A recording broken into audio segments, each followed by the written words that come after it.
राधे राधे, जय श्री कृष्ण। उपस्थित हैं फिर एक नए वीडियो और एक नई जानकारी के साथ।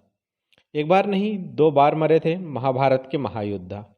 हाँ, आज हम इसी विषय पर बात करेंगे कि महाभारत में कौन से वो योद्धा थे जिनकी मृत्यु दो बार हुई थी। कहते हैं मृत्यु जीवन का सत्य है।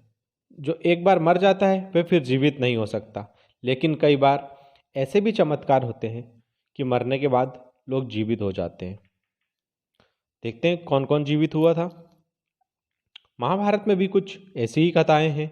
आइए जानें महाभारत के उन महायोद्धाओं के बारे में जो एक बार मरकर फिर से जीवित हो उठे थे। जिसमें से पहले थे भीमसेन। महाभारत में कथा है कि बचपन में दुर्योधन ने एक बार भीमसेन को खीर में जहर मिलाकर दे दिया था, और फिर उसके बाद भीमसेन ने जब वह खीर खाई तो खीर खाकर भीमसेन अचेत हो गए। तो दुर्योधन ने उन्हें गंगा नदी में फेंक दिया। नदी में नागलोक के सांपों ने जब उन्हें डसा तो जहर का प्रभाव समाप्त हो गया और वह जीवित हो उठे। इसी घटना में भीमसेन को नागराज से सुधा रस प्राप्त हुआ, जिसे पीकर भीमसेन कई हाथियों का बल आ गया। इसमें दूसरे हैं हमारे अर्जुन। अर्जुन को पहली बार मृत्यु उनके अपने ही पुत्र के हाथों प्राप्त हुई थी। अर्जुन के पुत्र महाभ्रुवाहन को यह मालूम नहीं था कि अर्जुन ही उनके पिता हैं। एक बार दोनों के बीच युद्ध हो गया। इस युद्ध में एक दिव्यास्त्र से अर्जुन का सिर काट दिया गया और उनकी मृत्यु हो गई। जब इस घटना की जानकारी महाभ्रुवाहन की माता चित्रगंधा को हुई तो उन्होंने अर्जुन की एक अन्य पत्नी नागकन्या उलूपी की मदद से अर्जुन को फिर से जीवित कर दिया। इस तरह उन्हें एक जीवन दान मिला।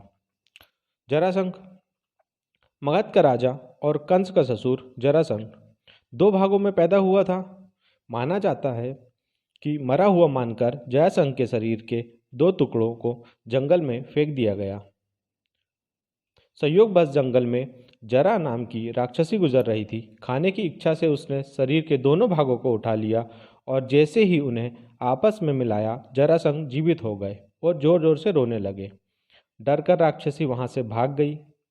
बाद में भीमसेन के हाथों एक युद्ध में जरासंध मारा गया। वृषकेतु, कर्ण के पुत्र वृषकेतु और ब्रहुवाहन के बीच एक बार युद्ध हुआ था। वृषकेतु कर्ण के पुत्र थे। इस युद्ध में वृषकेतु मारा गया। भगवान श्री कृष्ण ने पांडवों की विनती पर वृषकेतु को फिर से जीवित कर दिया। अगले हैं परीक्षित। महाभारत युद्ध समाप्त होने के बाद पिता और मित्र दुर्योधन की मृत्यु का बदला लेने के लिए अश्वत्थामा ने पांडवों के पुत्रों को रात के समय शयन की अवस्था में मार डाला। अर्जुन ने जब अश्वत्थामा को इसका दंड देना चाहा तो उसने ब्रह्मास्त्र का प्रयोग कर दिया। अर्जुन ने भी ब्रह्मास्त्र चला दिया। वेद व्यास जी ने जब दोनों को ब्रह्मास्त्र वापस करने का आदेश दिया तो अर्जुन ने ब्रह्मास्त्र वापस ले लिया, लेकिन अश्वत्थामा को ब्रह्मास्त्र वापस करना नहीं आता था।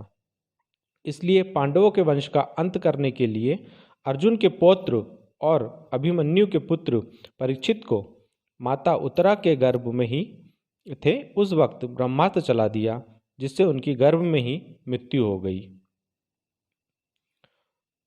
भगवान श्री कृष्ण ने पांडवों के वंश की रक्षा के लिए परीक्षित को पुनः जीवित कर दिया। बाद में कलयुग आने पर तक्षक नाग के काटने पर इनकी मृत्यु हुई।